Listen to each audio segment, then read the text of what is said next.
3, 2, 1. What's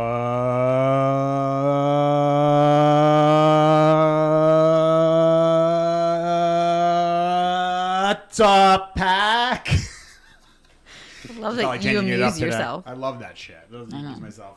Steve Del Savio here with the the Pack Leader show. I'm here with Jamie again. And I'm here with Adam as well. Yeah, I'm here. Another episode. What are we on? Number 23? The gang's all here. 23, right? I saw that we had 22 last one, right? Yep. Yes, so 23 comes after 22. My baseball number in college was number 23. Oh, there you go. Because it's Jordan. But then I had to switch to 12 exactly. when I went to the 4-year school. I was 12. So I was The 4-year school. Yeah, so I went to junior college first, and I was 12, and then I went to 4-year, and I was number. Oh wait, I'm wrong. No, you reversed that. And then 12, so I was 23 at there, and then I went to 12. But I was 12 for hockey. Usually 23 for baseball, but there was someone on the team who was already there and wearing number 23, which like I should have been wearing 20. You couldn't make a deal, huh? You couldn't make a deal. Nah, I wasn't in deal making mode back then. I didn't know what the fucking deal. I didn't even know how to make deals. I was like, I just know how to strike people out. That's all I know. That's it. And drink a lot. So what are we up to today? What are we doing? Today we got a little sidetracked, as usual, as you guys know. Yes, we got a things refrigerator happen. that doesn't fit into the house, which is awesome. So we're going to have to deal with that bullshit now.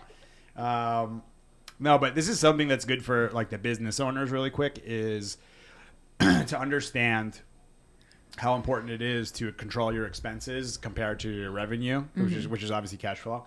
It's something that instead of we talked about this last episode, I think actually about growing a business. We did. Yeah, of like not trying to rush things and buy everything at once and put yourself in a really fucked up position, like being extended on money and having high debt without enough revenue to pay it off, because you can get yourself in a sticky situation. That's why a lot of businesses fail, in my opinion, too, because they don't understand cash flow. So that's something I recommend any of you, whether you're just starting as a dog walker like I did back in the day, or you're running a multi-million-dollar business, cash flow is everything. And the things that when I look at businesses and stuff like that, it's cash flow, not like what your revenue is. Right. Anyway, I don't want to turn this into a whole business podcast, but if you guys want me talking about more business things too, I will. I just don't know what's going to interest everybody when it comes to the dog stuff, because I know we do have a lot of like dog trainers and people who like own companies who watch the show. Yes. So if you have business questions too, feel free to ask those. Where I don't really like my thing is like I'm willing to talk about whatever everyone wants to talk about. I just want to know what the hell that is, so we can continue going with that. And there's certain times we talk and I'm like, I wonder if people aren't going to like it, but who cares? Like it's to me like, if most people are enjoying what we're saying and this and that, but if they come across one of our episodes and it's like the episode on the business side of things, and you're the average dog owner, then you're like, well, I don't really give a shit about this, I'm never going to start a business, then skip that episode. Right. But the content's there for the people who want to see it. So that's where I think it'd be cool to do that part, because I mean those numbers get crazy, like the 19 out of 20 businesses failing and shit. It's like, how do we help them? And a lot of people don't. This is okay. This would get something. A lot of people, I don't know if we talked about this, but getting into it, like getting into a relationship, getting into business, how they don't understand what's ahead of them and why it becomes so challenging. That. I don't remember, but really brief overview if we did, because I talked about this to everybody. But I know. You forget who you say what to. Yeah. So I don't know if it was with the staff. I don't know if it was with you. Or I don't know who the fuck I was talking to. But yeah, the about what you're getting yourself into. So a lot of people, it all comes back to getting a dog. So it's like they say, I'm going to start a business. And in reality, they create a job for themselves. Mm-hmm. They're self-employed, and they just... It's funny. If you really look at people who start businesses, a lot of them actually create a enormous headache. It was a huge task and challenge. Yeah, because like you either have to go one way. I'm at a phase now too. It's either like you either are the operator and you just created a job for yourself with a bunch of fucking bullshit added onto it, which is managing people, which is like way harder than managing dogs, by the way. Managing people, what we're talking about, cash flow, revenues, this, insurance, lawyers. I mean, it's just the whole entire thing that people don't realize. Oh, wait, that's what comes with it. Mm-hmm. They think it's just like, I'm going to do my thing. Great, you can do your thing, but make sure that you understand that you're also running a business also. Right. This is not just a passion project. Right. And it depends how far you want to take your business and how much you want to grow it and expand it. And it's something that I saw in this industry was you either have your talented dog people who are not very good at business, mm-hmm. and then you have this is again the most, and then you see the business oriented people, the people from Wall Street, the bankers, and all these people who get involved. Oh, this dog industry is billions of dollars. We have to get in there. This many dogs for this much space gets us this much money. They don't give a fuck about the dogs, most of them, but they want the money. They care about the money. Right. So it's an industry to get into. I'm trying to like mesh those two worlds of get really good at business, but so we can actually provide things for people, not just for our revenue, just to provide things and provide more of a service for people, more stuff we can do for everybody. But that takes skill to be able to do that. That's a skill that's needed. If you're going to be a business owner, business management is a skill. Running a business is a skill. You have to learn that skill. Just like leash handling is a skill. You have to learn that skill. People think you just pick up the fucking leash and it's like, well, how come he's pulling? Well, how are you with the leash? How's your leash handling skills? Like I see like the leash. But you have to learn it and also apply it. We talked about this yesterday. Yeah, but learning, yes, of course. But learning, like even learning it, but they assume that it's going to be, just like they assume in business, it's going to be this easy task. Well, I'll just start a business. What could be that hard? Yeah, it'll be a little bit difficult, but they don't even know the road ahead. And the same thing, they don't know the road ahead of getting into a marriage. They don't know the road ahead of getting a fucking dog, of what requires that. Right. Wait, so my dog might get sick and I have to pay $50,000 in medical bills. I didn't even thought of that. Yeah, I know. Think of that stuff. Like, that's one where we should do something too of like the average cost people should look up, or we can like prepare the average cost of owning a dog. Like I can tell you when Maddie went through cancer, that shit was pricey, and I had insurance. Yes. So it cost a lot of damn money for it to do that. And it's just understanding what you're getting yourself into. So I don't know why we got going there, but I think it's just something that's been on my mind. That was on your mind. It was been on my mind. Like that's usually how we start with things. Know what you're getting yourself into. Know the road ahead. Because look, because like the people say to me a lot of times, like you handle this shit decently well. It seems like, right? Yeah, I do have my times. Trust me, I have to go remove myself. I have to like recover, do all this kind of shit. That being said, I do pretty well with it because I think that I've accepted the road ahead. So meaning I'm like, I've talked to the many business owners. I've watched videos of the business owners who've been in business for 30 years. I'm like, and they all say the same shit. We were very close to closing our doors at one point. It was hell. It was torture. We had to go through this. We were this close away from going bankrupt. This happened. So I'm like, all right, so this is going to be sketchy as fuck. Right. Sure enough, coronavirus 2020 hits, and that's like, things get sketchy. What are you going to do? Because the point is, in that moment, when you're the owner of the business, and shit hits the fan like it did in March of 2020, what are you going to do? Right. All eyes are on you. And then you go like this. Well, what are we... Oh, fuck. There's no one else here to help me? It's just me. It's all on me. So my decisions now are going to make or break this company. And, by the way, affect the lives of all the people who work with me. No pressure. No pressure. Good luck with that. So but once you understand that that's the case... This is the thing with anything, by the way, and you understand the road ahead to a degree, or you really put the effort in to understand. You once you know what's gonna come, it's not gonna be a fucking smooth sailing, easy way to do things.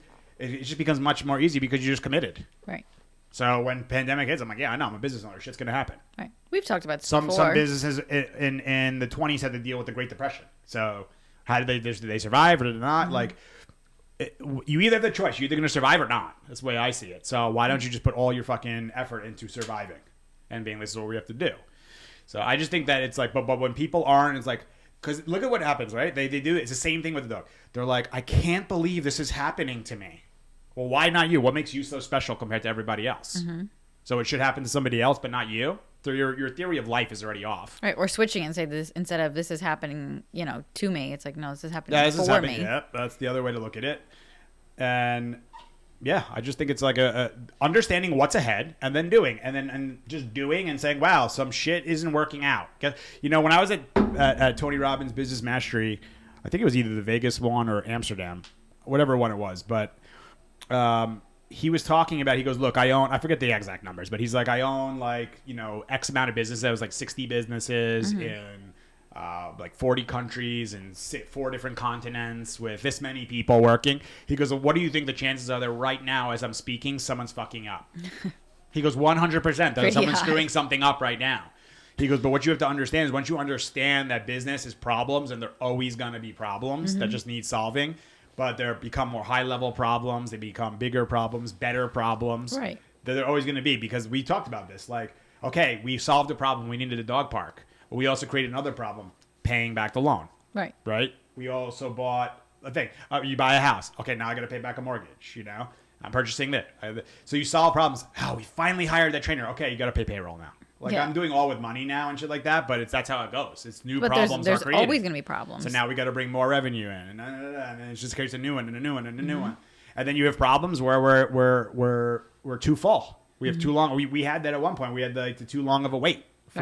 Like people were getting pissed off. Right. I mean, it's a good problem to have, but you expect me to wait 13 months for board and train? I'm like, I know. We're trying to keep the prices reasonable. Fuck your prices. Raise the prices then. Yeah. That's a good problem, by the way. If you have that, if your clients are yelling at you, raise the price so I can pay it and get my dog in. Good problem to have. So we do, and then you raise the price, and then you get some people who call in. And that creates another problem. So now you raise the prices, then people say your prices are crazy, you're outrageous. Well, if you looked at I know that's what you're emotionally thinking, client, but if you looked at our results, if you looked at the demand that we have, you would understand why we have that price. Because there's 45 people just like you who don't think the price is crazy, who are willing to come do that part. Right. So I play with you have to play this game. It's like business is a game. But it's like the most cutthroat, ruthless fucking game on the planet. That, guess what? You're going to sign up and play, and like we always say, you're going to lose 19 out of 20 times. Good luck with that one. What else is going on here? What else are we talking about? Anything else? Or we just cut right through this to our content? Cut right to it. Because we did a good one. You know why? Because we did a long banter last time. Yeah. So and this is a good one. It's mixed. I'm excited for this Some one. people love the banter, and some were like, this one has a fair... I saw one of the comments was like, this one has a fair amount of banter. Skip to like 33 minutes if you want to see the dog stuff. I'm like, fuck, I talked a lot of shit on that one. But a lot of people... again, you can't please everyone. Because it's one of those things, too, because this is why I really am asking for the feedback, both negative and positive, because... Like, sometimes I'll be like, yeah, I don't know. I don't think people are really liking this banter stuff because I'm not hearing anything about it. And then I'll see something like we skip to this, and I'm like, oh, no one's liking it. And then I'll say something about it, and then not everyone, but a bunch of people will message me on Instagram. No, we love the banter. We love your shit talking and all that. We like seeing all that stuff. So. We like you cursing. Yeah, I know. I'm authentic, as I say. I think I'm going to change it up a little bit. I think we'll do a question real quick so that we can get one good little tidbit of information for people at the very beginning of the episode, and then we can get into your actual set program that you have ready to go. Oh, yeah. We have some good shit to talk about. This is one that, the one we're going to talk about was something that literally popped in my head in a session, like a revelation, huge revelation. But you've been talking about it in you know what, you know how you do things, actually? You're like a comedian that is trying out he's trying out his material. True. It is. You're trying out your material. With the analogies and all that shit. And you're carving it out. Each time he talks about it, he's carving it out. It's getting better and better and better. It. Like when I say that, I'm like that. So and I'm studying the human response. So what was their response? They're like, yeah. That makes that when they say something like that, because I don't know what's gonna stick for the human, but I'm like, okay, this I think is gonna, and the more you do it, the higher probability it's gonna be one that they're gonna get it. Right. So you have this Play-Doh mound. That's interesting. And then you start carving it out. Yeah. Each person that you say it to, you're like, oh, let me take that part out. It's such a good point. Respond well to that. I never looked at it that way of in the sessions, some of the analogies is like testing a joke. So so you guys can understand. Because trust me, you have plenty What? bad analogies. You guys heard it, right? Bring me fucking down as I'm about to be like, yeah, things are going great, right? And Jamie's like, fucking, your analogies suck though half the time. I have to humble you. Yeah, it didn't work. Your ego gets too big. What the hell was I saying now? I forgot. Since she got interrupted. The Testing negativity. out a joke. Negativity got me all thrown off. So in New York, and I'm sure they do this all over, but in New York at the comedy clubs, you can go to Comedy Cellar or one of these places, and you pay like a 2-drink minimum and $10 or something. And you'll see, and you're like, how are all these comedians? It's like Jeff Ross is going to be here. This comedian's going to be here. All Saturday Night Live. And then, holy shit, there's a lot of people. But what it is they go to those places to test jokes. So they're testing them in front of the small audience and see what the reaction is. And and then they tweak them. And then they go bring it to their big live show and all that stuff. So I'm not bringing it to a big live show, but I'm able to now bring it to more people, which is kind of like the same thing where I tested with a client, which I did in this, which we're going to talk about. And it was something that when I thought of it in that moment, I was like, wow, this is like a big one that people need to understand. And I just knew it was going to be a good one. Yeah. Because it made so much sense. It does make so much sense. I made a video of you talking about that to the client. So it's in your Dropbox. You'll see it. So we'll get to that. But these things are happening always. And I'm always trying to, I shouldn't say I'm always trying to. I think it's kind of just happening on the fly where It's just like on this thing right now, it comes up notifications like Amex pack leader. I'm like, oh god. Don't tell me that. Giving me anxiety and shit. I'm starting to sweat. Yeah. Oh, I think it was a payment though. So thank God we paid it. I should have put do not disturb on that. Yeah. It's like coming up with all the shit that I have to do. So. But yeah, that Disney. Well, I kind of spilled the beans a little bit just there. I didn't hear anything. Okay. We'll get to that. We'll get to it. But these things I'm always trying to articulate and get the information more clear. So when I'm doing it with a session, it is kind of like me trying it in a small place. Right. I'm telling somebody who's there to learn about dogs, there to laugh, and then I come bring it to something like this now, which is like now I'm bringing it to the Netflix special or whatever. And hopefully one day. By the way, if you say it to another client, you're probably going to say it. You can probably tweak it more, and it's going to get better and better. It always does. Right. You're just shaping it as this stuff just pop. It's not like this is not like pre-planned. You know what I mean? It just comes like. And that's what I would tell you guys too, is the more, this is like, all right, this is a really good one actually, is no matter what the skill is like when you do it for long enough and because like once you get to a certain point, like you either have it or you don't kind of thing. How am I going to convey this? Now I'm like figuring out how to articulate this thing. But it's like my point is like when they come with the dogs, there's zero level of nervousness for me anymore. Mm-hmm. Like are these people gonna like me? Am I gonna be able to understand it with this dog? Because I've had so much repetition of doing it, number one, and then getting great results. So now I've built the confidence, and the people are like getting, they're doing well with the dog. So now it's like. Now I'm up to the next level. So now I'm like, I always go back to sports because that's what I did. But it's the pitcher who's got like, he's like nailed down the fastball. Now he's bringing his new pitch. And he's like, how am I going to like really tweak my curveball to make it like really complement this fastball that I have? Right. And then I'm going to bring this change. And now I'm going to play some. And so it's just like mastering the art to a degree. And it keeps coming. But... the thing is there's a lot of people faking that shit out there. And I see it, and it fucking drives me crazy. It doesn't really drive me crazy. That's a lie. But I see it, and I'm like, you know why I do that stuff, by the way? I know you think it's funny, but why I do that stuff is because I'm catching my words. You're becoming more aware. I'm becoming more aware of what I'm saying and, like, how certain things just come out like it's crazy. Well, it's not that crazy, actually. Like...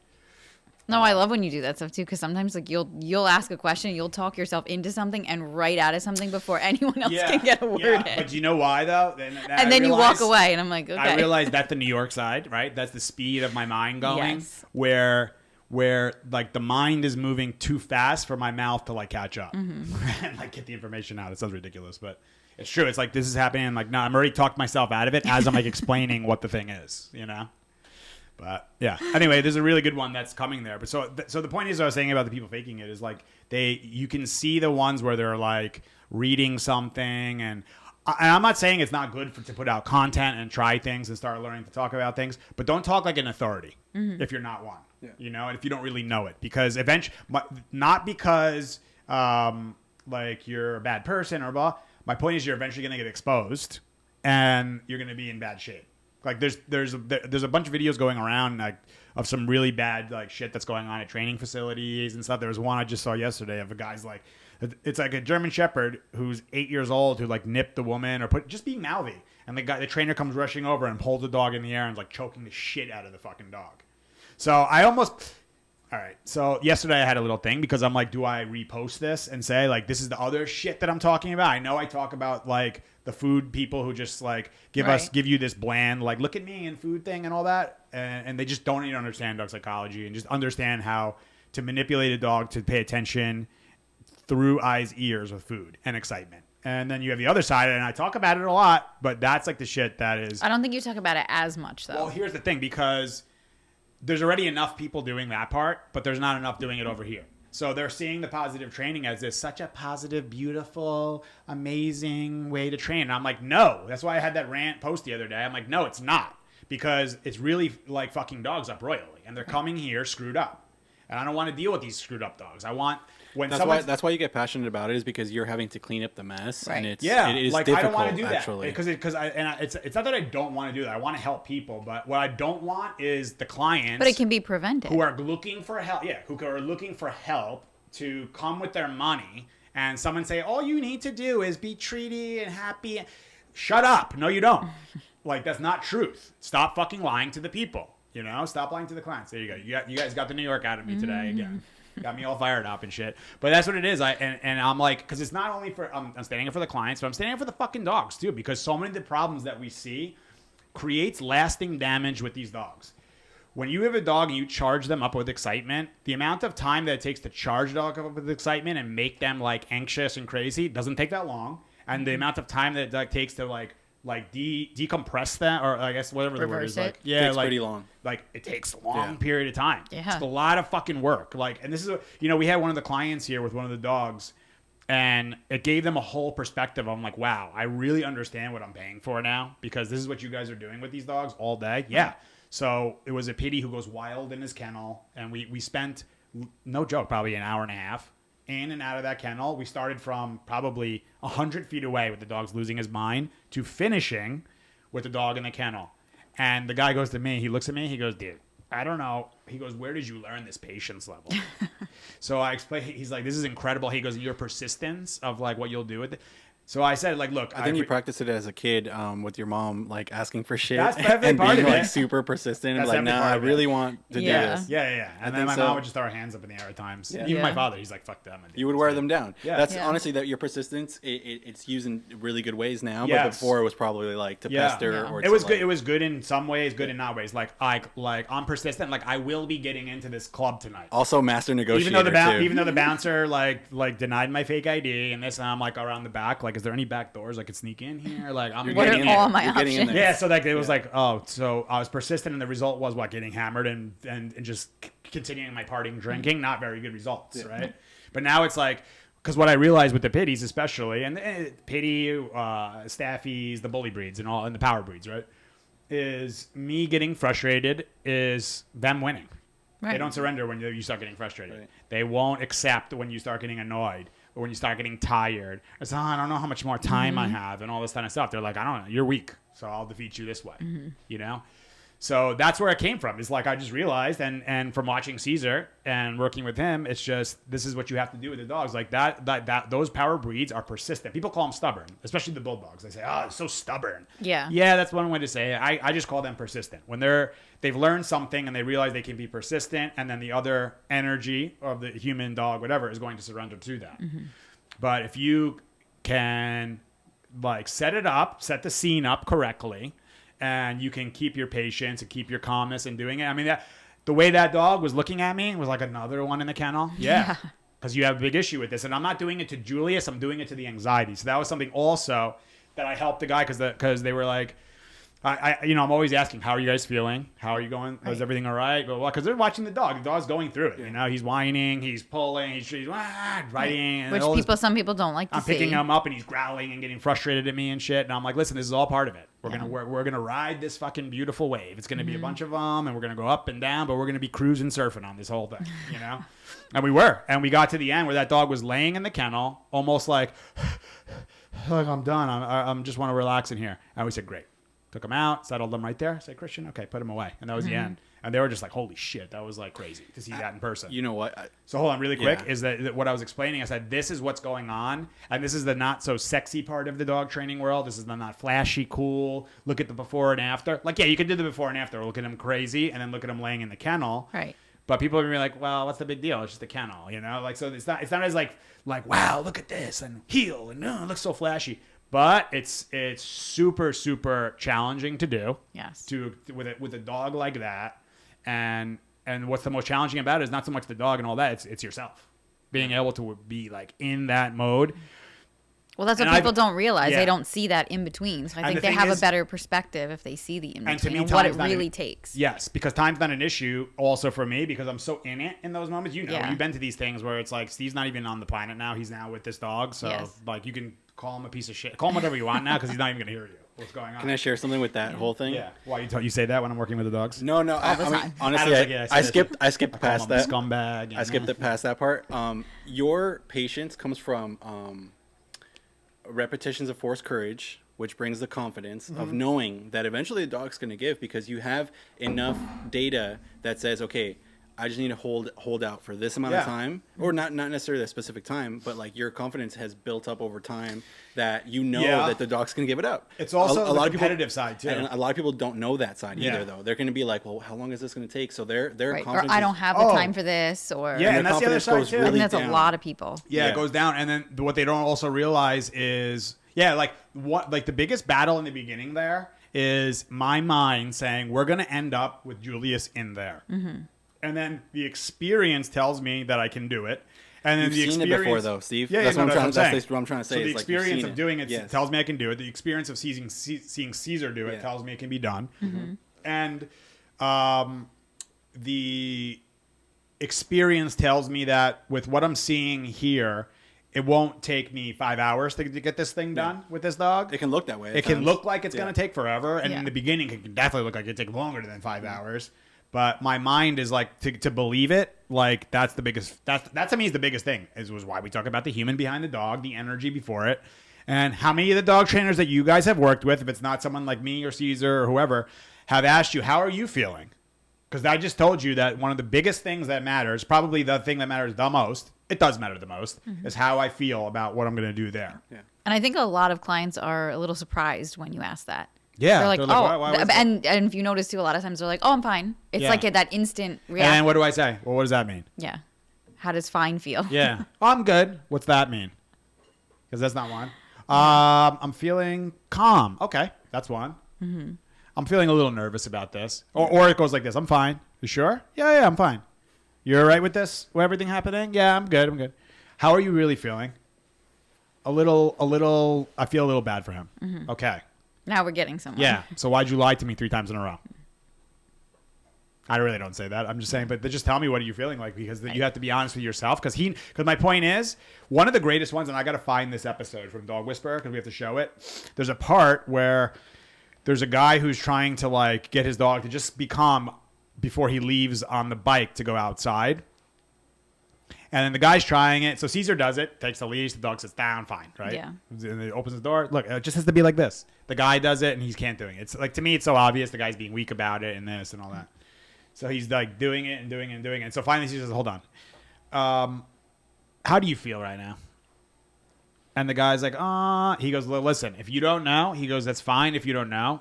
But the issue is your dog knows how you feel. I know how you feel, but you don't know how you feel, and you are you. Mm-hmm. So if I can see it and you can, and the dog can see it, but you don't see it, my job's not done here. And this is the part that dog trainers don't understand. Right. They show, look, you just have to do this. You just have to do this. But they're not understanding why the human's not doing it. It's the fucking energy behind it. I don't care what anybody says. The tools and techniques, you can figure it out. I mean, it's not that. Look, the dog training thing, I have to tell people, like, it's not that crazy. You know? Like, if you really get into it and you want to really get into obedience and all that kind of stuff, it like, listen, if you want to win competitions, that's a different story. Well, yeah. But to be able to get a flashy-looking dog, like, it's not that challenging. If someone gives you the steps on how to do it. The real thing is how do you feel about it? Do you even believe that you can accomplish that? Are you even planning on doing that? Like, most people don't even. This is what I was talking about. What am I getting myself into? Well, I'm getting a dog. What's it going to be? I don't know. Like, we'll figure it out once we get it. Holy shit! Well, what kind of dog is it? Is it compatible for you? Look, that's like me and Cassie getting pregnant, and I'm like, what's your plans for the kids? Like, where's the bedroom? Like, I don't know. We're going to have it, and then we'll figure it out. Yeah. But a lot of people probably do that too, but yeah. Well, a lot of people do it with dogs. Yeah, but it's like, that's just not a good way to do things, everybody. Mm-hmm. Be prepared. Preparation before the intervention bullshit. It will prevent things from happening. Prepare and prevent, instead of having to deal with intervention, which is mostly what we deal with. So that's why I get crazy though with the other side of things too. It's the ones that, I go back and forth with it and like, do I repost this, right? That and what did you land on? What did I land on? Not posting. Not because, but at the same time, I'm like, am I doing the wrong thing? Because that's a little bit of like the old school PC culture. No, not even that. Oh, not posting it is PC though. Not Maybe posting it. Never mind. Yeah, it's more for me of like the I'm just like not trying to, like, I'm not the person to tell on people. I just, you know what I mean? Like, I'm not like, listen, like where I grew up, and I'm sure like wherever, it's like you rat on people, that's like you're viewed as a piece of shit. Mm-hmm. I don't care if they did whatever. You're supposed to handle that shit yourself, right? Like, that's my own thing, like, growing up. But how am I going to handle that? go up to that place and start a fight with the guy, or tell him you can't train dogs in Minnesota and shit or whatever. Where's now, that like, get you? You honestly could reach out to him and say, like, hey, I just want to understand. Yeah, what that's happened? one thing too. What happened there? If anybody could do that, it would be Steve, right? Yeah. To reach out and say, like, no, what happened? I just want to know. Yeah, like what was the deal? What were you going through? And the thing is also, you can do that. It just depends on how open the other person is. I also know that people grab, this is the PC culture that you're talking about, was people take things out of context and grab shit. Oh, 100%. So seeing that, like, I've never done that ever to a dog, even if the dog tried to, like, maul me on the spot. I never, like, done that, what I saw in that video. So there's, to me, no excuse for that behavior. But I also, like, am not, I've learned to be, I should say, over time, to not be emotionally reactive to things. So, of course, emotionally, when I see a dog being hung like that in the air, it can bring out, like, anger. It can bring out sadness. It can bring out frustration. It can, a lot of things. But I stopped that. I'm like, okay, well, there's no need, because this event has already happened. So it's not happening in a live moment right now. So there's no reason for me to have some big fucking reaction to it, right? Let me try to learn what happened here. And this comes back to what I said all these times about putting in the work. Because what would the easy way be for that video? See that video, post it. This guy's a piece of shit. Right? And all right, well, we'll get into something else. But we got to get to some questions here. Well, I don't want to cut him off. Yeah, you know what I mean. I know. I think you were talking about. Anyway, my point you're passionate about. That's the main thing of like why, and I go back and forth about it because I do want to like make a point that this type of training is wrong. I don't want to kill that guy for it and shame him and like ruin his career and all that stuff, because it could have been a moment in time. It could have been that dog had just bit him and caused stitches, and he's like, this dog's gonna die. Maybe that dog killed 4 children. I don't know the thing. You don't know that, the so full I'm not gonna rush either. to a judgment. I'm gonna say from what I saw, based on what I saw, I didn't like what I saw. I thought it was a bad thing, but we should maybe show it and just like block the face out or something. Not now, but like maybe on the next episode. I honestly, this might, I don't know. I go back and forth. Maybe you guys, what you think? Let me tell you this part though. I trust you, to be honest with you. Like I don't know if I would do that necessarily, but I trust Steve and his decisions, and I would say like whatever you feel is right to do, I got your back on it. You know what I mean? So like whatever we need to do to show that, like we can do it. Yeah, because it's like not one of those ones that I'm like out there looking to look. Yeah. There's PC culture is out there searching. Right. Trying to cancel. Who said what? Who can you're not whose life searching, can I but ruin? some things come across. Whose freedom of speech can I take away? Whose opinions don't I like that I can ruin their life because they don't agree with me? It's fucking bullshit. I'm sick of that stuff. Like that's one that I'll get a little fired up about. But at the same time, like I'm not going out there trying to do that. But this stuff gets sent to me. I mean, people know I'm the dog thing, so they want to send me like, what do you think about this? What do you think about that? What do you think about this? And I want to bring it up because it's a real thing that's happening. And like a colleague I saw wrote, like, I don't like posting this kind of shit, but if we don't, the only way to stop these people is the fear of being exposed like this. And that's how you saw it. Huh? That's how you saw it. One of your colleagues posted it. That's how I saw it. Yeah. And it was shared to me. So they posted it and someone shared it to me. Yeah. That's so. Yeah. I don't know. I don't know. I'll think about it. Yeah, no, it's something to think about for sure. But like I said, we trust you, and whatever you want to do with that. And like this is the thing also, but this is why like maybe I'm being too nice of a person, is because certain videos I watch with these arrogant people, and this is on the other side too, with the food thing, and they act all with their swag and like, why would you ever tell a dog no? It's like, well, what dogs do you work with? And you're full of shit, and you're spreading all this misinformation, and you're causing people to do this stuff, which is causing really big problems for dogs that are coming here that now require these people to spend thousands of dollars to recover from. So now not only are this person coming with issues with their dog that they originally had, but the anxiety, the excitement issues, all these issues that came because of the food pumping and all the crap that happened with it. Right. They just really don't understand it. I don't give a fuck. Well, I'll sit here and debate any of these people on this stuff. I would love to, but they're not gonna. Well, you don't know that. Okay. I'm just saying some people might. Some people might be open to it. Some people just could be like, well, this is all I've been taught. This is all I know. I didn't even really know this side existed. Yeah.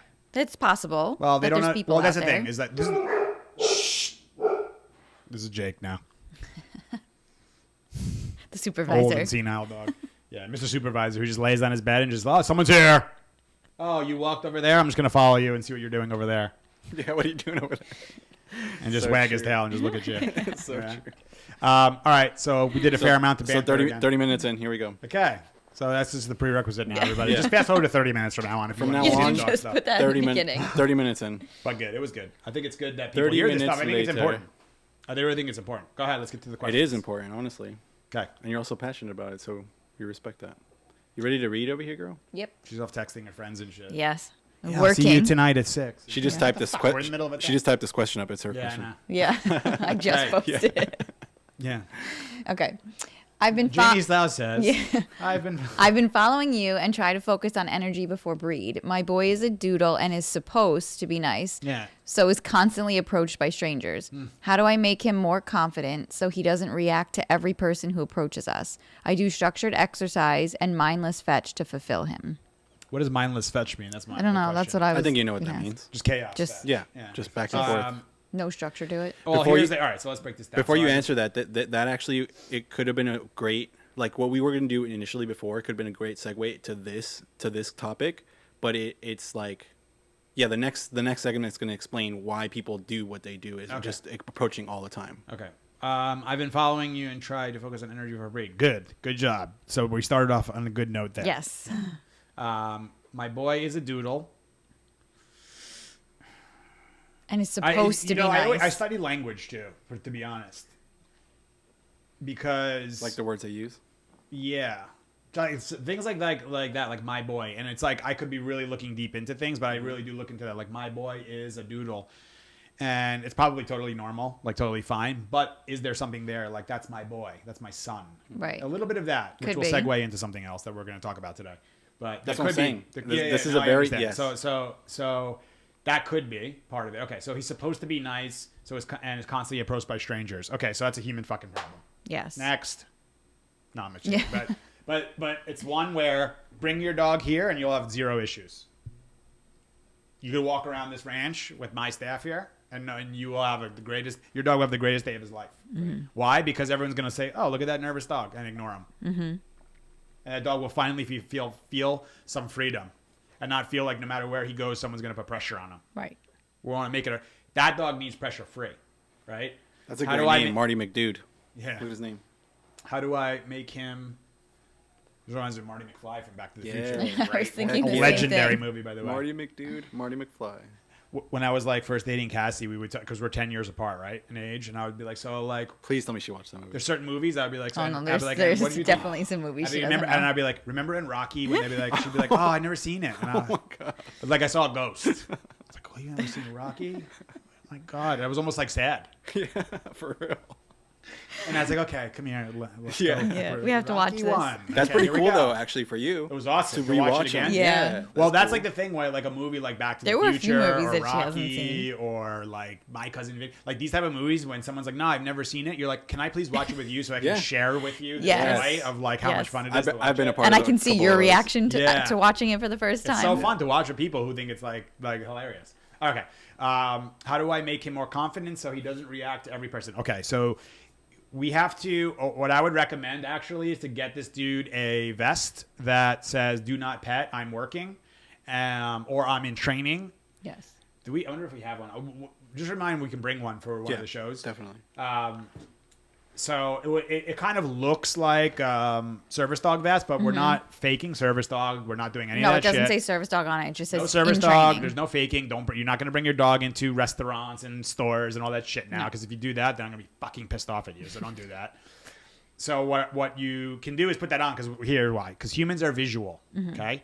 So when a human sees, what they're seeing first is the doodle. We've been sold now, just like how pit bulls are evil, we've been sold that doodles are perfect. Right? All of them are nice. Yeah, it used to be the Labrador, now it's the doodles, right? Or the Golden Retriever or Labrador, now we just took a spin on that. Right. And now they're the perfect dog. Meanwhile, Caesar's worst bite of all time was a Labrador, just to point that out.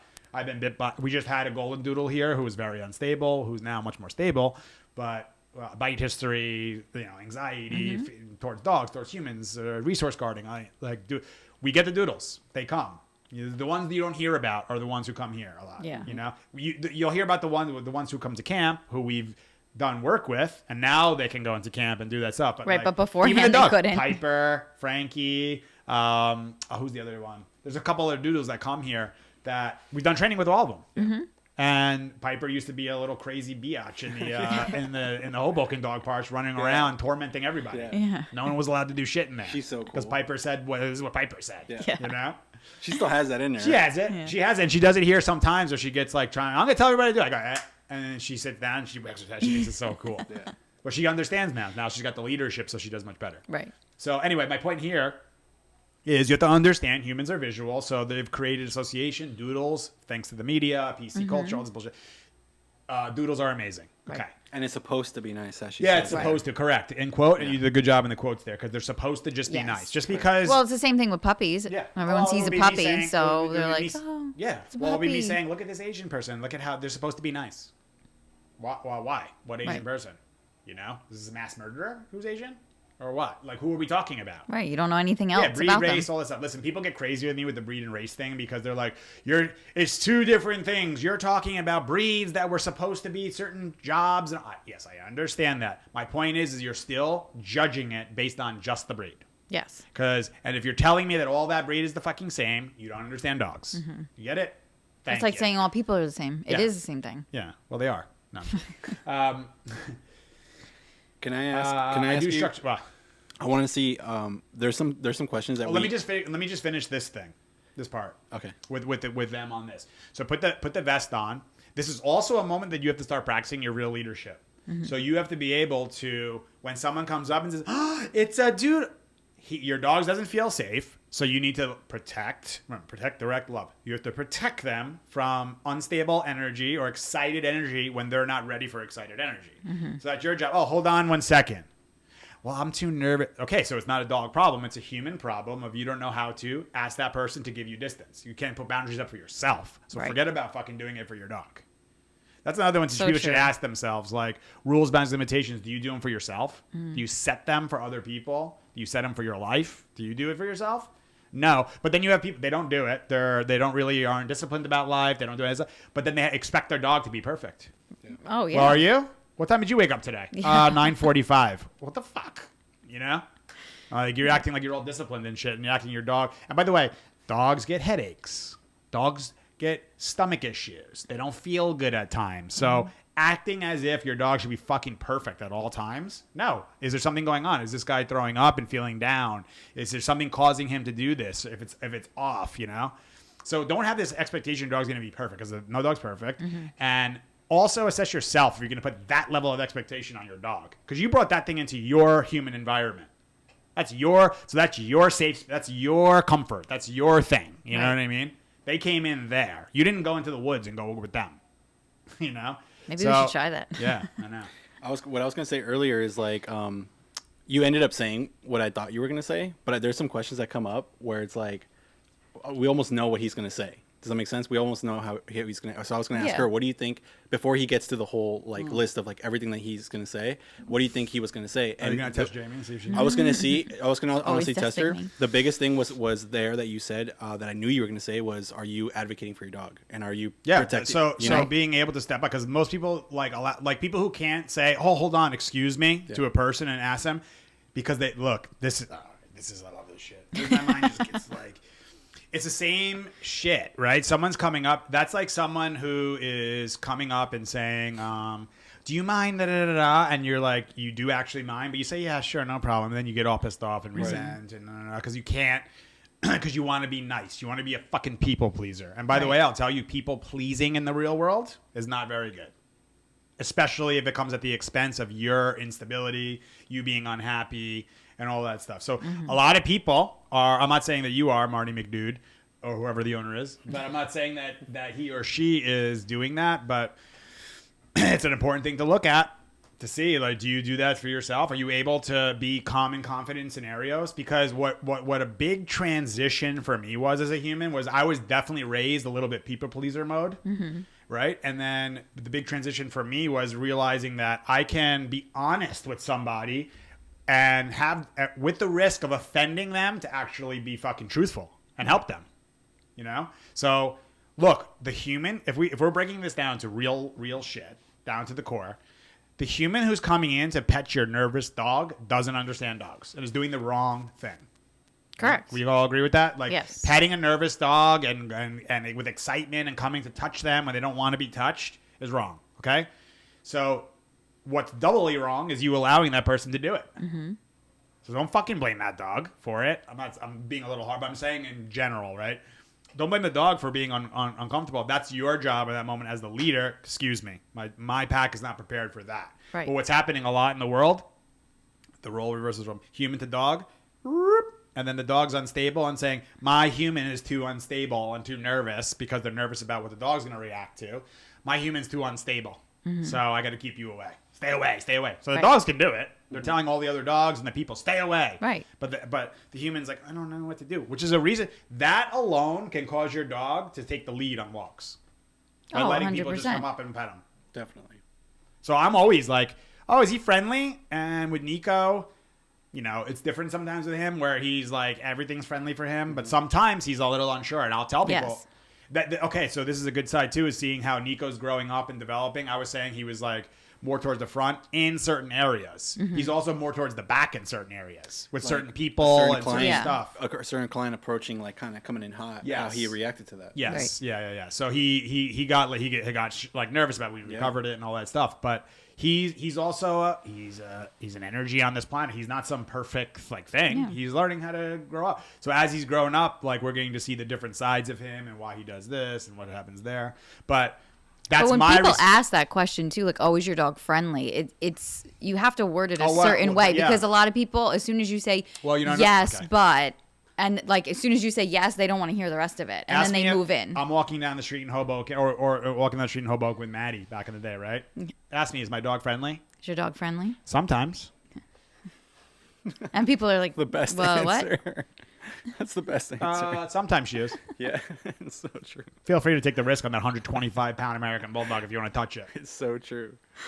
Yeah. Maddie was a little intimidating. I didn't always say that, but I would say it. She was. I would say it when I was just not in the mood. Yeah. And I would just be like, oh my God, is she friendly? And Maddie would just be sitting there because it would kind of like, the times that I would say that is like, when I would be like sitting somewhere with her, she's like doing great, just laying there, and I'm enjoying, I'm having a coffee, I'm talking with whatever, right? And then all of a sudden someone's like, oh my God, I'm going to ruin your whole scenario. Can I pet your dog for my joy and happiness so I feel valued? Mm-hmm. Right? By the way, that's what people are really doing. And I would say, is she friendly? And I would say, sometimes.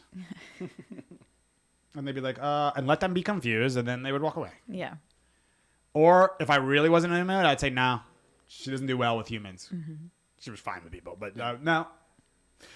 Another good one. This is one that you could consider, and one that I give Caesar full credit for this one because it blew my mind when he said it. I'm like, this is why this guy's so smart and creative, which is a huge part of being working with dogs. By the way, is the creativity, the what do you call it? Like not improv, but like in the moment.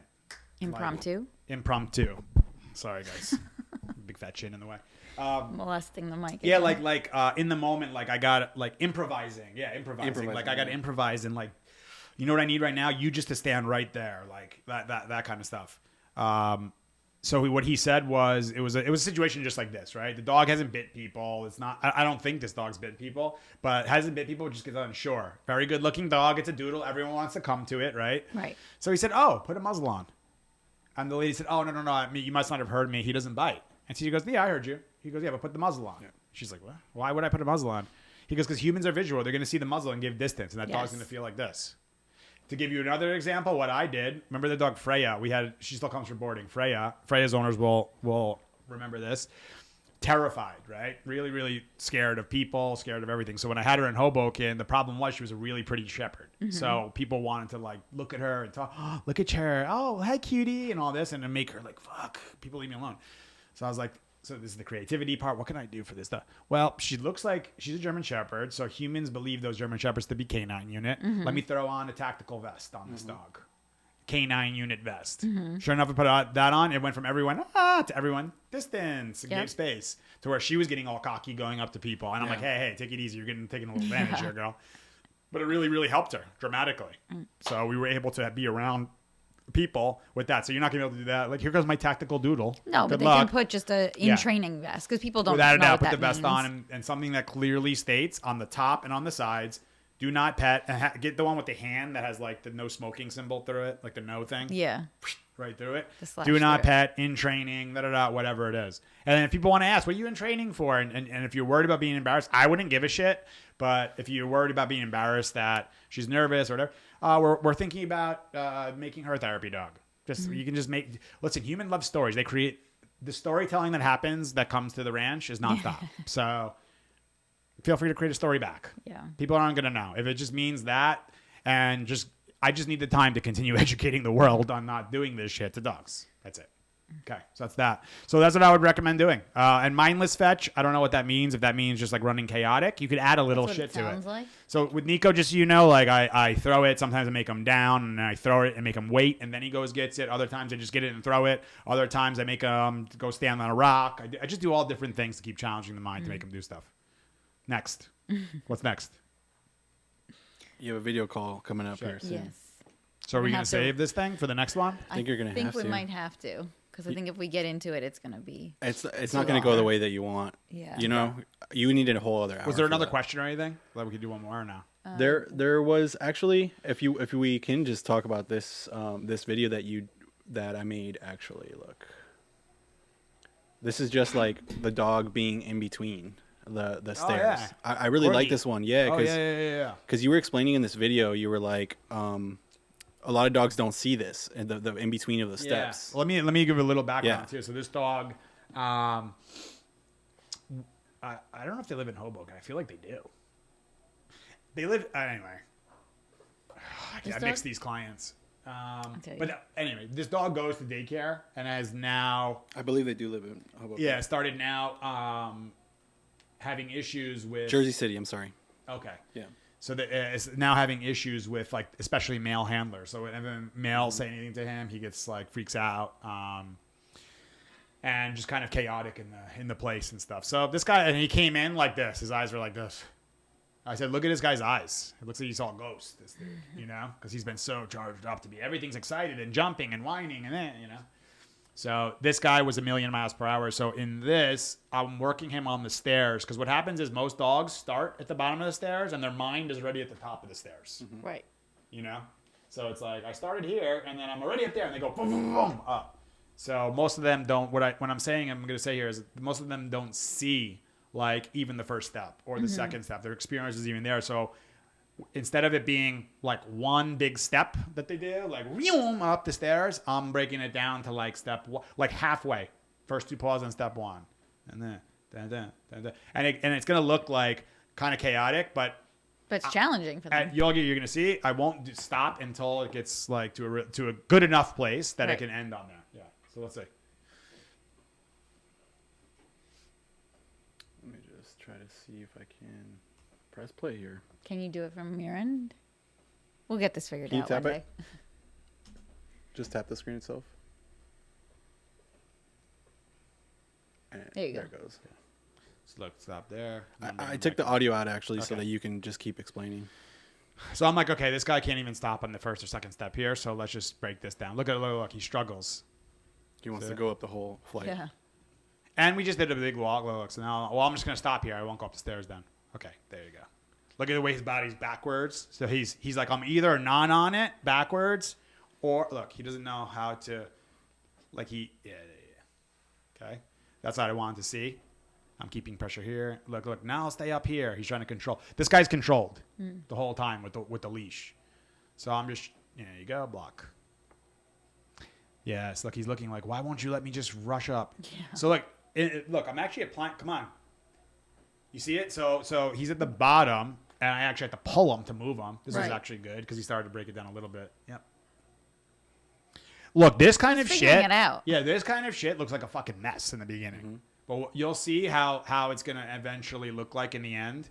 And what happens is with most people, look, now I'm trying different strategies. I'm using my leg now to block a little bit here, guiding up. So now I'm trying to just put just enough pressure to get him to move. But the problem is with him is like, it's like, up, increase, and then he goes. Yeah. Because that's what he's done in his life. Everything is that to the transitions. And she talked about that. She's like, transitions, if I'm standing up or if I'm going, so the dog like, which is very fast. Next? Yeah. Just for context too, the owner's in the doorway. In the room there. There, look. A little bit. Boom. block like that. That was good. Even things like that, like I'm not focused on the cleanness of it. I just want him to slow the fuck down on this thing. Yes. Nice. That's a good moment there. Chill, dude. Yes. Nice. Yeah, shh. And then when he's giving me the eye contact, I'm like, shh. Easy. Look, he's trying to figure out how do I do this. There you go. You want to see if you're seeing anything here? For him to do it? I don't even know why the fuck I'm asking outside. Yeah, and wearing it under your nose. You like to wear it now, huh? I hate these things. I shouldn't say hate. I don't hate anything, but I don't like the mask. He gets so stuck. He doesn't know how to just walk up. Yeah, you see?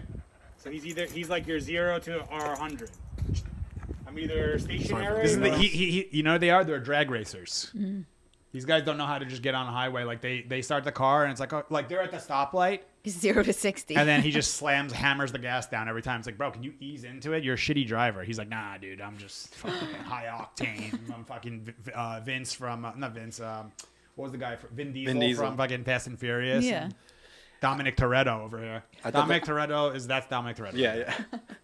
I thought you were trying to turn him into I thought you would like to show this video because a lot of people don't see that. Yeah. Some dogs can't be in the middle of stairs. They want to go all the way up, or I'm explaining to her here what it is, why he's doing it, what he does that. It just also gives him a moment too, to like, that's a much different approach. Look at that. I'm letting him because he's more natural there, as opposed to coming up to the thing and being like, and ready to go. He came up and he's like, whatever with this fucking thing, and I want that because it's a relaxed state of mind. Right. Yeah. This guy can easily, at one point of this, I'm like, is this a corgi? Like, is this because of his legs? Like this is, but it's not. It's he can easily just walk up these stairs. He just doesn't know. This is something that people don't even realize. They let the dog rush. First, the dog didn't know how to do stairs, and then the dog said, I'll just try to rush up these stairs then to get it done. And then the dog continues doing that, but the human doesn't do anything about it. So then it becomes the association. Right, stairs equal hit the gas hardcore. Yeah. So this is a perfect example of like a human who didn't even realize other than how much work it takes to redo the stairs. Then. Right. But if you see Nico on the stairs, like, just walks up and down stairs, Unless we get him like fired up. He just skips all the stairs. I was thinking about another client. She's actually lives somewhere around here, I believe. This lady. Oh, this one. Yeah. Yeah, so that's it. That was Look, that's good. That big jump at the end. Yeah. We're breaking it down. Look, now you got to come back down. This is very similar to what I was doing with the pity. Mm-hmm. But the problem is a lot of people don't want to take this amount of time. They got in there. The pity guy's in there, and he started, all right, let's do it again. Let's do it again. Then the dog starts going like, look, shake it off. Yeah. Dude. Really good. That's a good one. Yeah, chill out, bro. That shake off is good. Yeah, way better, bro. Much You're getting it now. Look, now fuck this. I don't want to do anymore. I want to stay up here. See, now he's trying to control. Once is good. I know, dude. I'm gonna help you through this. So most people say you're forcing him to do it. Well, I'm also not allowing him to control the scenario with excitement, with anxiety. Right? I'm not letting that win. So it's not that I'm trying to defeat the dog. No, I'm trying to extinguish the anxiety, extinguish the excitement related to these stairs. Simple as that. And however long it takes, how long do I have to do this? And however long it takes. Depends on your skill level. Depends on your patience. Depends on your calmness. Depends on your persistence level. Depends on your, I think I said it, the skill of leash handling. Depends what you've done with the dog prior to this. Did you bike them? Did you rollerblade them? Did you take them for a good walk? So they're more prepared to, And I believe you did bike them. Yes, he was biked. Yeah. So this is all strategies, and you figure it out over time of what works best. Yeah. And everyone's going to have different strategies. Like, look, go look in the major league. Like, back to baseball. How many of the pitchers do you see pitch exactly the same way with the exact same pitches and whatever? They're all doing the same thing. They're pitching in the major leagues. Right. But they all do it in a different style. The same thing is, I got to throw this ball hard, I got to make it move, and I got to get it around that plate. Right. But how they do it is all different. There might be someone who might prefer on the right side with a different type of lead. As long as it finishes the right way, I don't give a fuck what they do.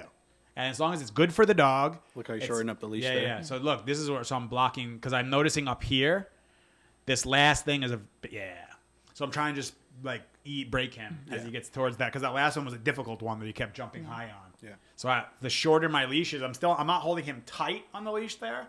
I'm sliding it all the way down so I can prevent when he goes into this big movement that it can't go. So he can only go and I can block it as opposed to you don't have any pressure on it all the way back. Look loose. Look at my hand. Look at my fingers. Yeah, I'm gonna turn them if I need to stop them. That was really good. Yes, so good. Yes. How long was this? I'm just curious. 10 minutes. Yeah. 10 minutes. So that I celebrate with her. Yeah. Because we did a good job. And let's do it again. Yeah.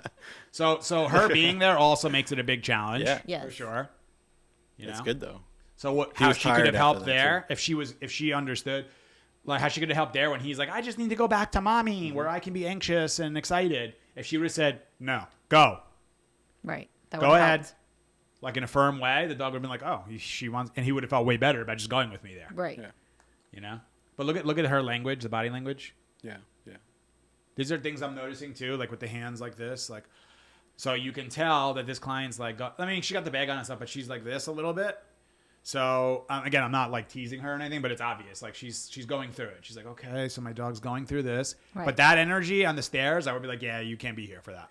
So I showed Which sometimes you do tell people too. Huh? I showed these dogs because that dog, the dog dog we're was working with reactive. was reactive. Yeah. And there's a before and after video that I made for this one too. We'll do that one. Yeah. Super reactive, but now that because we got him on the stairs, he's focused on the stairs. He's actually redirected, and we're challenging him on the stairs. Right. So, and this is the new ranch, by the way, we're gonna buy. This is a rock we're gonna buy. Yeah. The rock. Yeah, and that's Maddie. She's sometimes nice. Yeah, she's sometimes. Yeah, she feels like it. Oh yeah. Speaking of which, so we had an American Bulldog who was coming here. We'll finish it with this. Who was coming here? His name was Max. He was 12 years old. It was like a weird thing how we found them and they got in and all this stuff. We actually met them for their husky Zoe, who's a little firecracker dog who we helped through puppyhood. She if you lived anywhere and within 400 miles of here, you heard her screeching when she got dropped off here. Because we put a different leash on her. Yeah. So she was very sensitive, dramatic about things and this and that. So, but she does great. She comes to camp now. But she had an older brother, Max, who was an American Bulldog. Same patch as Maddie on the face and all that stuff. And it was like, and he got to come spend time at the ranch, hang out. He ended up passing last week, over the weekend actually, right?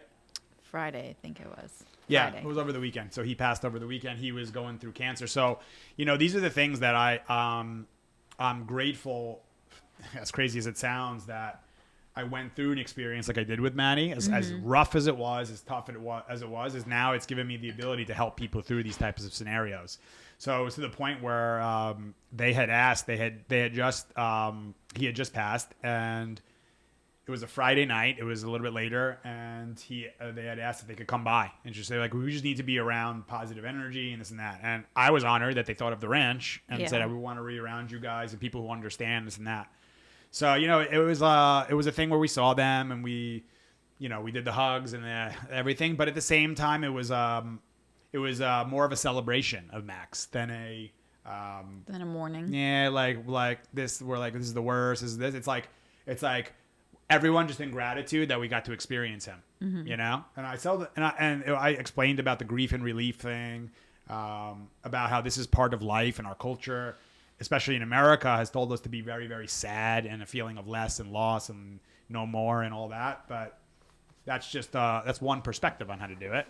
The other perspective can be a celebration on. I told him, I said, listen, dude, I got 8.5 years. I could look at it like I got shortchanged, and who the fuck are you crying? You got 12 years with your American Bulldog, Right. know? You could. So that's one way to look at it. But then the person I'm behind me. I'm sure you did give him that perspective too. Yeah, but then the person behind me who I did, and I told him that. I said, look, you got 12 years American Bulldog. Right. And you had no really behavior issues. The guy loved life. He spent time at the ranch. Is that like, he lived dude, a good life. If you would have signed, and the way the guy passed away was he just fell. And that was it. Done. I said, what a better way than that? Zero suffer. Yeah. Like if you could not, I said, not to mention now you don't have to live in the anxiety of wondering when is it going to happen, how's it going to happen, da, da, da. So that's a huge amount of relief that comes. And I heard he had a really good day the day before, yeah, or he had the a great day of, or something like that. That day, it's amazing. That day, running around, having a good time. So he was normal basically to the end. And for me, I told people like Maddie was totally normal until like the last day. Yeah. Where like her the other leg, and she's like, I'm done with this shit. Yeah. She was basically saying like, yeah, my body's done. Yeah. You fucking humans are keeping me alive too long. Right. She's the one that made the decision. What happened there, which is a very interesting one, was the dog passed at the vet. Mm-hmm. And Maddie took a downswing when she went to the vet. Mm-hmm. So I was explaining to him my theory on that, which is when you're bringing such positive energy around and feeling strong and feeling good for the dog and being such a support system, it brings them up. It brings their energy high, even though the body's failing and going down. Yeah. So they're like, I should be alive. I feel great. I'm going to keep this going. And then the body starts being like, yeah, I'm going to keep pulling. They're like, we're going down, though. So there's only a certain point that it can withstand, right? And the body's like, ooh, this is a lot for us. Then it goes, and then they go to the vet where they can just go and relax for a minute, and you're not getting all that energy from the human where they're just like, I just need this to let myself go, let this thing happen, you know? And that's what happened. That's what happened for us with Maddie, and it happened with him. So, yeah, Max was great. Amazing dog. We'll always remember him here. We have a special, I mean, we're a little bit biased toward the American Bulldogs. At least I am. But, yeah, he was a great dog and is. And I told him, I said, energy can't be created or destroyed. So I just believe that the energy is still around. And we all absorb the piece of. He's up there with Maddie for sure. And this is something you think, without a doubt. He's up there with all of them. And it's people have to realize we're all connected. And that's how this world's going to change when we realize by you ripping on that person over there, you just fucked up the whole. Right. So you fucked up yourself in turn of that. Yeah. Right. You know what I mean? So we're all connected. So if we're all connected and I damage that energy and this energy and I hurt this person and I'm angry at this and I'm frustrated at this, then our overall is... Yeah. So if we all start being more positive, better, good for people, what can I give instead of take? And everything gets better. Then the whole thing gets better. Yeah. So until everyone understands that.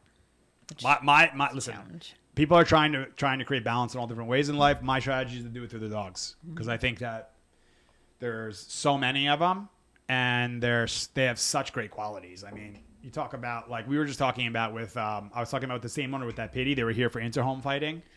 The bulldog. I said, I mean, what a lesson in forgiveness. I said to the guy. The guy's like, wow, it's like so true. Look at this. Because Gatsby, the one who he attacked and put him in the hospital, almost killed him. Yeah. Right. While he's going through it, he's sitting there just relaxed, could care less. Yeah. So that's my brother. Yeah. He's just going in and out of the fucking back of the car trying to figure this out. He's dealing with some anxiety. Dogs teach us so much. Thanks for bringing that up too, dude. It's like really, really powerful. Yeah, no, it was a good one. And he was an amazing dog. So it's it'll always be remembered. We remember them. These are our pack members too. It's not easy for us, you know. Like that's a dog who was in this house spending time here. You know, like we treat these dogs like they're our own, the ones who come here, because it's the way it should be done, as far as I'm concerned. It's business. We got to make money, but the money for me is so we can go build more shit and save more dogs, teach more people, educate, and we got to just blow this thing up and just keep it bigger, bigger, bigger. So we're here in 2021. It is what it is now, but slowly compounding to get to be bigger, bigger, and influence more people for good. Yes. You know, because the world needs it. I was desperate for this shit back in the day. I wish there was someone like me now who could have talked to me when I was like in my 20s, but bro. You're better than this shit. Yeah. You're just lost right now. You're stuck in your patterns and this and that. And there's a different way of life. Trust me, it's going to be Yeah. But hopefully I can be that for some of the people. And it seems like I am for them, which is awesome. So that means more. Look, I always tell people when I repost even for us, things, they're your employees. Like I don't even I probably repost about 1 out of 10 that people write the thank yous and like they send me like such nice messages out of nowhere. I tell them it means more to me than getting like 10 grand for like training some crazy dog or some shit like that. Right. Them saying that, wow, like you changed my life with my dog. You changed my life. You changed whatever. Okay, we get the point. Thanks, guys, for a good thank you, podcast. guys. So we'll see you on the next episode, and we have a good one to talk about on the next one. I'm excited for that. Maybe we'll try to cut down some of the banter with fucking this one talking her ass off. Yeah, I know. Love you guys. We'll see you guys soon. Guys. Stay calm and confident. Bye, guys. Later. Love you.